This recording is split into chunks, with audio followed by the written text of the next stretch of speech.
Welcome. I'm Evelyn Rudy. And I'm Paul Shackman. And this is Santa Monica On Stage, where we talk about the people and venues that make the city of Santa Monica the cultural destination for the performing arts. Today we're chatting with two fine theater companies that call Santa Monica home, but tour extensively. We're kicking it off with Santa Monica Playhouse, the home of one Evelyn Rudy. Then we're checking in with Teada Productions to discuss their work in telling stories from underserved communities. And we have two special performances coming up. So let's get started.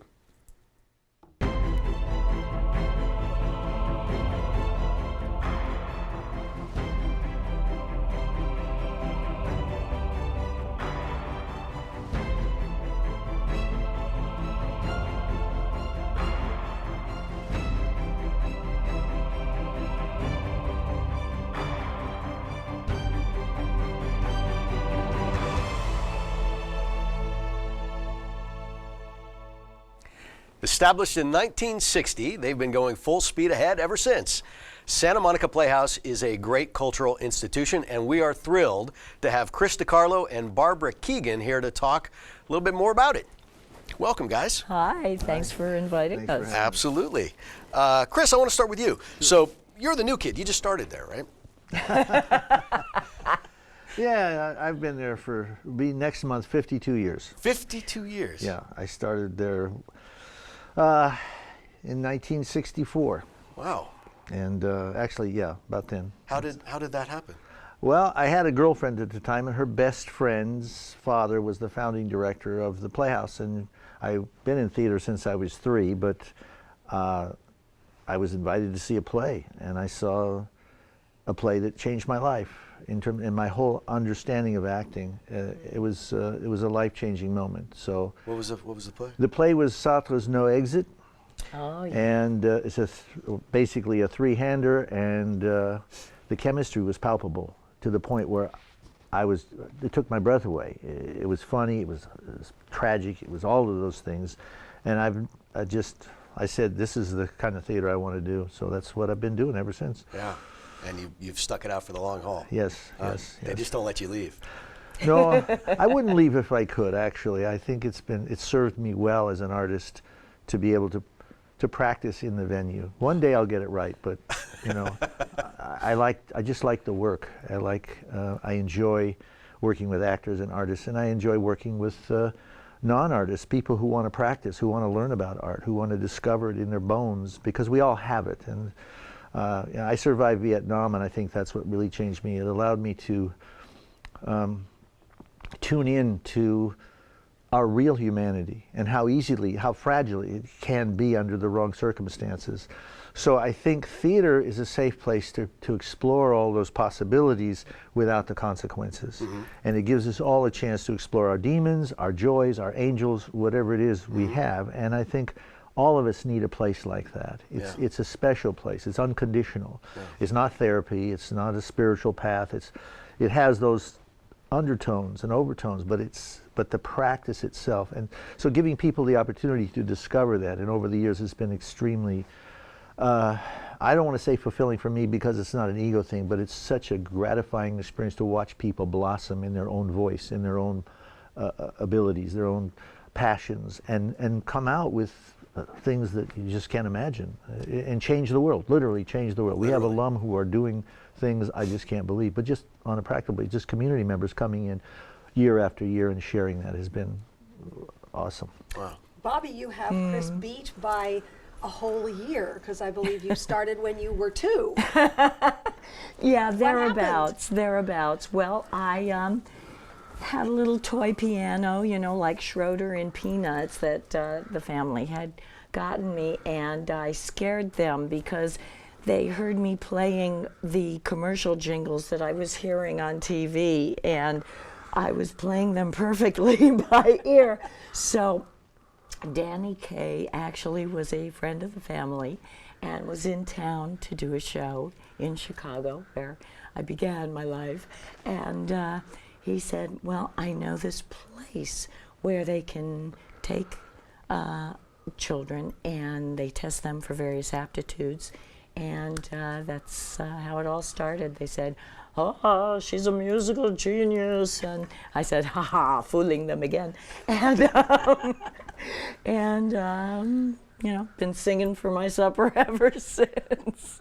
And how did you find your way to Santa Monica Playhouse? Well, can I just say, I mean, after hearing what Chris just said, how can you not like thank the gods for putting you together with a director like that? Yeah, that's, oh my goodness. Oh my goodness. I loved really how he phrased all of that. Oh my goodness. Truly. It's so fortunate as an actor when you find a director that, you know, when you're working with people, you can develop a shorthand, and that makes things so much easier and just a joy to work collaboratively.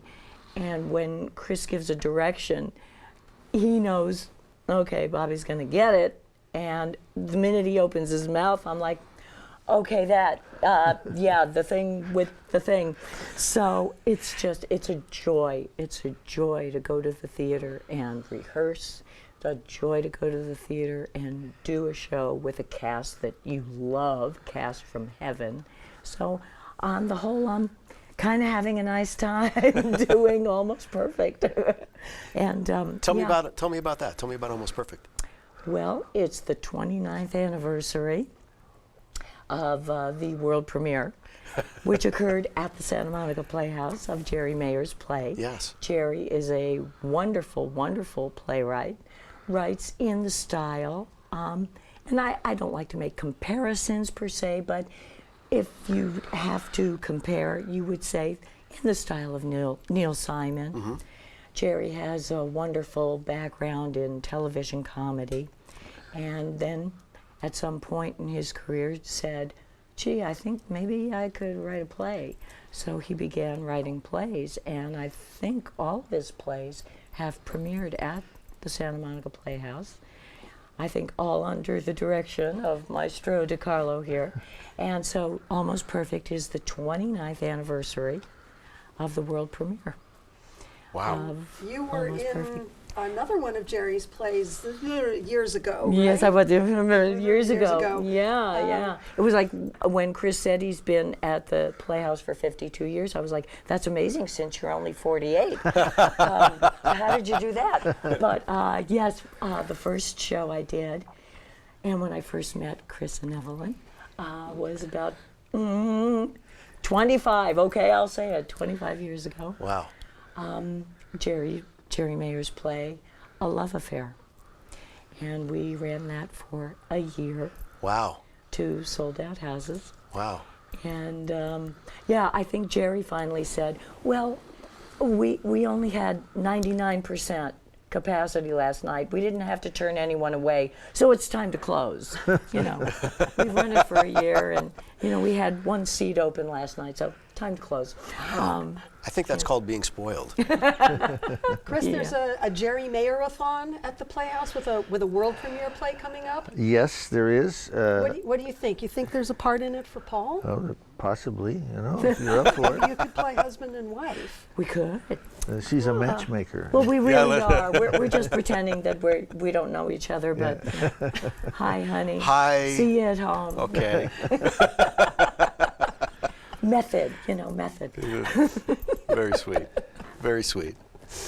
But you have been working with Jerry for a very long time. Actually, I did not direct every one of his plays, but I directed his second play, which was called Aspirin and Elephants, and we did a revival of that last year. Aspirin and Elephants. Aspirin and Elephants. All right. And again, it's another family comedy that did very well. We ran it for 9 months this time.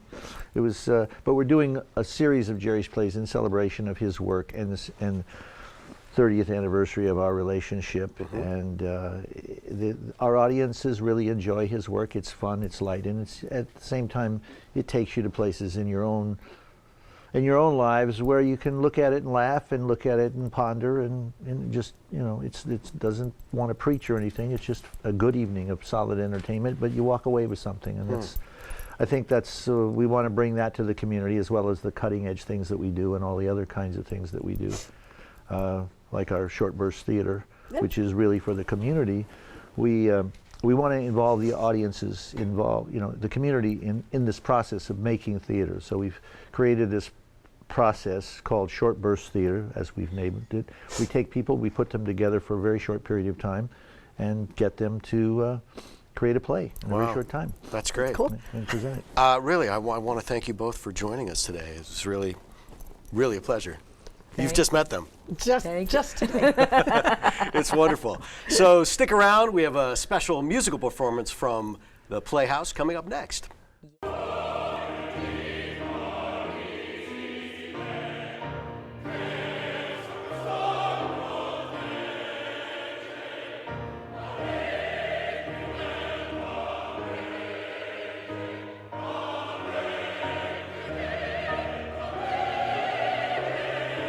Discover 30 years of opera in Santa Monica. Discover the Verdi Chorus. Here to perform Do You Want to Be Friends from Dorothy's Adventures in Oz, please welcome Megan Fleming and Molly Gilman. Oh, it's a long way to Oz, Miss Dorothy. I'd better accompany you. Why would you do that? What are friends for? Are we already friends? Aren't we? How can you tell when friendship begins and strangership ends? You simply straighten up, look around, and drop a small suggestion and politely pop this question. Do you wanna be friends? Are we gonna be friends? Were you sent to be? Were we meant to be more than just a few loose ends? Is it smart to be friends? Shall we start to be friends? Is it fair to be? Would you care to be? Do we dare to be friends? I know there's no need to stall, no deed I met all afraid of. Nevertheless I shy, never I guess have I, to tell me what you're made of. Nobody wants to be first to begin the conversation. Nobody wants to begin to. Somebody's gotta give in, or no one will ever be friends. Friends. Somebody's gotta begin the invitation. Somebody's gotta begin, but nobody wants to begin, or no one will ever be friends. It's a scary sort of feeling. Makes you ponder what to do. Not to know with whom you're dealing. Makes you hesitate. Makes you wait and debate till you reach 108, which could be a little bit late. Makes you want to say, after you. No, after you. No, after you. No, you. No, you. Who will be first? Who will be first to bridge the gap, break the ice, shake the bow, take the plunge, take the step, I'll fall, I'll try, I'm shy, I'll try. Do you wanna be friends? Somebody's gotta begin the invitation. Somebody's gotta begin to. Somebody's gotta begin to be. Were we meant to be more than just a few be friends? Is it smart to be friends? Somebody's gotta begin the invitation. Somebody's gotta begin to. Somebody's gotta begin. You think I'm meant to be? So sublime to be. Yes, it's time to be. 3, 4, 5, 6, 7, 8 friends.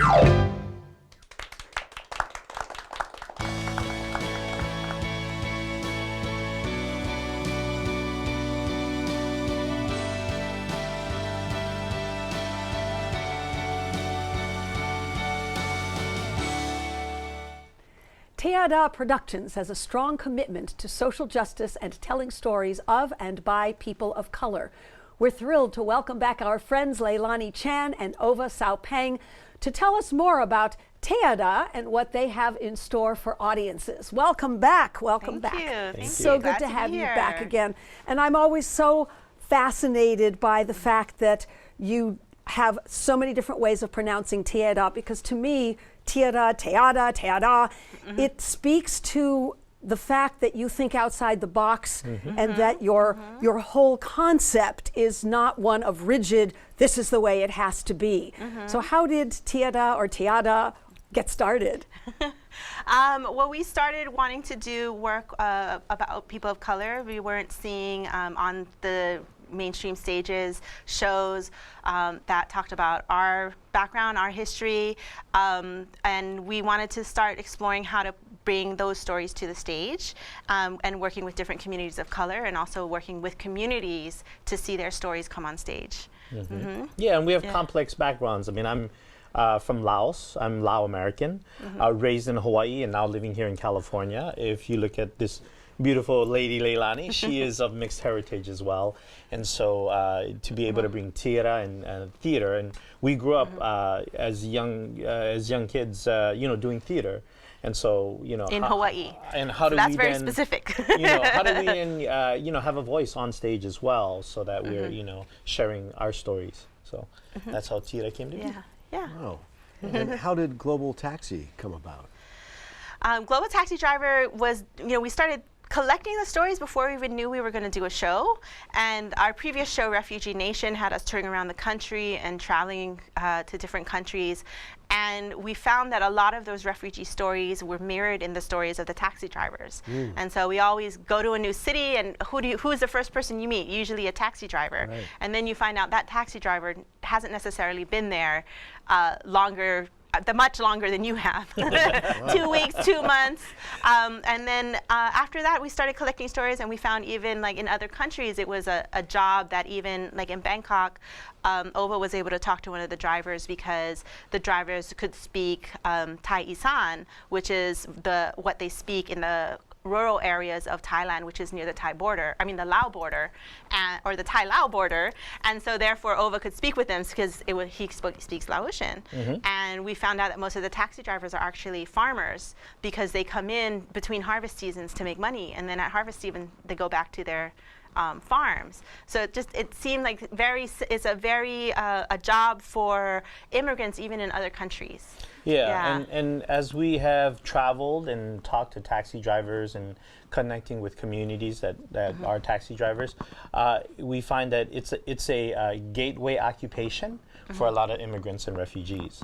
And that's what we found out. I mean, we did work in Minneapolis as well as here in LA, and in our travels, that is the case, that many of them are from either, West Africa or parts of Africa. In Minneapolis, there's about, I think, a large Somali community. And so the taxi business there is made up of Somali immigrants. Here in LA, which is interesting, is there's a lot of Eastern European that we found out, Armenian, and Iranian as well. So it's really interesting, and Russian as well. And so it's really interesting. Each city has its own almost flavor of who's there and who's driving taxis. It seems some of them were doctors or lawyers or professors in other countries. It's fascinating to me, and you've done it all over the country. Hopefully you'll be able to do it globally as well. Yeah, we would along love with some of your other work, the pop-up theater and what is it, ensemble? The Ensemble Exchange, that's coming up. How would somebody support something like this? If they listen to this and think what a fabulous idea it is, how would somebody be able to support you and get in on it? Well, it depends on what level. Is it certainly, we're trying, now that we've premiered Global Taxi Driver, we just premiered it in March at East West Players. We now have a finished piece that we want to be able to tour around the country and book us. Book, tour, but we like to do residencies with communities. So going to other cities and getting a sense of which communities are there and who is driving the taxis in those cities would be really exciting to us. In Santa Monica, we have a couple events coming up. Pop-up theater we're doing in Santa Monica. And so we're doing workshops with youth, and we've partnered with Pico Youth and Families, so we're going to be doing some of that work. What exactly is Pop-up theater? Yeah. So Pop-up theater is now going into its third year. We've been partnering with restaurant workers in Los Angeles and Los Angeles County and putting on performances. So for those shows, we really want to be able to have restaurant workers be able to perform in the shows. So they're more of a short workshop, rehearsal, and then site-specific performance. So we're going to be doing that sometime soon on the streets of Santa Monica somewhere. And then we have our ensemble exchange. We've invited Linda Paris Bailey from Knoxville, Tennessee to come. She's with Carpetbag Theater Company. Yeah, and she's one of the leaders, the oldest African-American theater company in Tennessee. And we're bringing her her out to work with us and do an ensemble exchange. So that we're going to have some slots open to the public, so that those who are interested in learning about developing theater and doing ensemble theater can be part of that workshop with us at the Miles Playhouse. And you are married, Yes. right? Can you we're finishing each other's sentences. That's how it works. You travel together Yes. and you work together and you create together. And how does that work for you? Well, we make it work. We wouldn't know how to exist any other way. and in some ways it's great. I mean, we work together, we create together. We have a 4-year-old who actually tours with us because we're both on the road, so he has to come with us. And we make it work. Here's our role. Let me just give you some insight to this couple right here. This boy. power couple, okay? What's he Theater gonna Productions. All right, so Leilani is the visionary. She has this amazing vision for just, what's to come next. Hey, what are we looking for 5-10 years from now? What are we gonna do? And so far both of us have created Refugee Nation, which is our flagship show that we've both written and also performed in, and we actually shared excerpts of it just recently in Minneapolis and Philadelphia because it's celebrating Southeast Asians 40 years here that have been here. 1975 was when the first entry of refugees from Southeast Asia, and then but I'm kind of like the worker guy. I'm the every man hat. I'm the doer. Planner, She's he's the doer. Is this do or do what you're told? Somewhere both. So we work it out, and Yeah. but it's fun. It's fun. It's invigorating. It's exhilarating, and we learn a lot from each other. And I mean, there are times where it is very challenging because we're both very strong leaders and very strong-willed individuals. But we find ways to lean on each other. There are moments where what's great is that we get to travel and do what we love to do together as a family. I mean, I think that's what's so special about That's pretty great. That we what do, could so. be better? Yeah. Does your 4-year-old perform with you yet? He wants to. He thinks he can. I always am telling him, you have to be able to A, sit through a performance, and B, attend rehearsals. Yeah, He doesn't like to hear that. Not He just yet. wants to warm up with us and go on stage. Yeah. I want to perform. I want to perform with I want you, to be on Daddy. stage. I want to be Yeah. on stage. So, but he's a great we'll energy see what to be happens. around. I think it's amazing and wonderful that the two of you are a couple who are creative, and as far as I'm concerned, there is no better way to go through life than having a partner who is doing the same thing that you are, and you're all on the same page. So Thank you. we are very excited to have you back and very excited to see all of the different things that you are doing. And we hope that everybody else will come and see it too, because your work is universal. Your Yes. work speaks to all people and what they are going through in all countries. Thank you, Leilani. Thank you, you. Ova, for being here with us. Thank you. Stick around, because up next, we get to see these two in performance. We'll be right back. Riding a bicycle can seem like child's play. But only if you're playing indoors.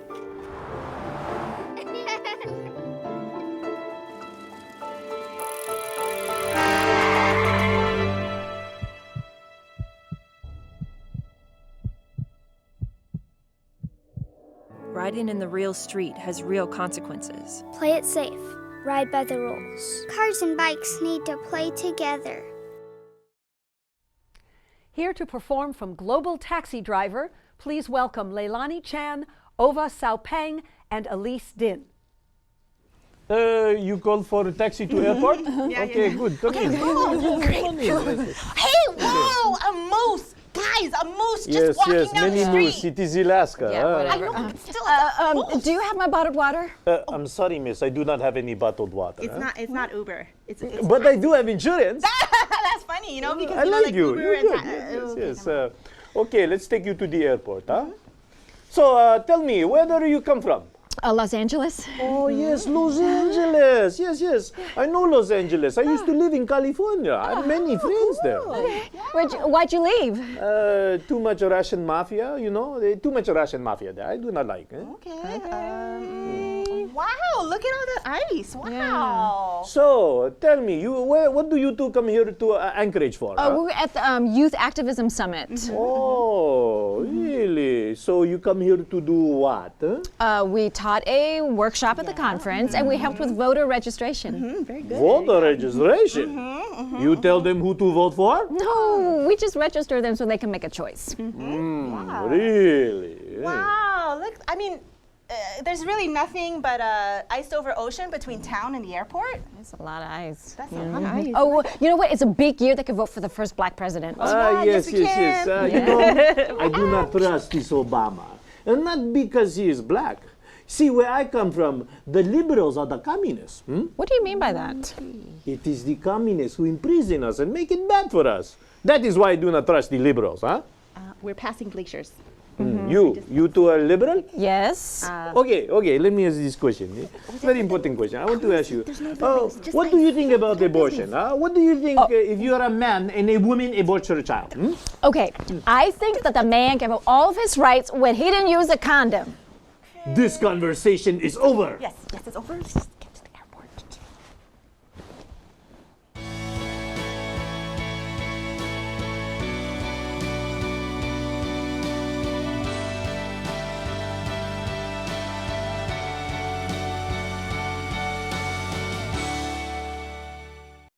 I really enjoyed this. I really did too. I think I said that last week. I think you always say that. I say it too. This is so exciting. Meeting the different groups in Santa Monica, the different arts groups.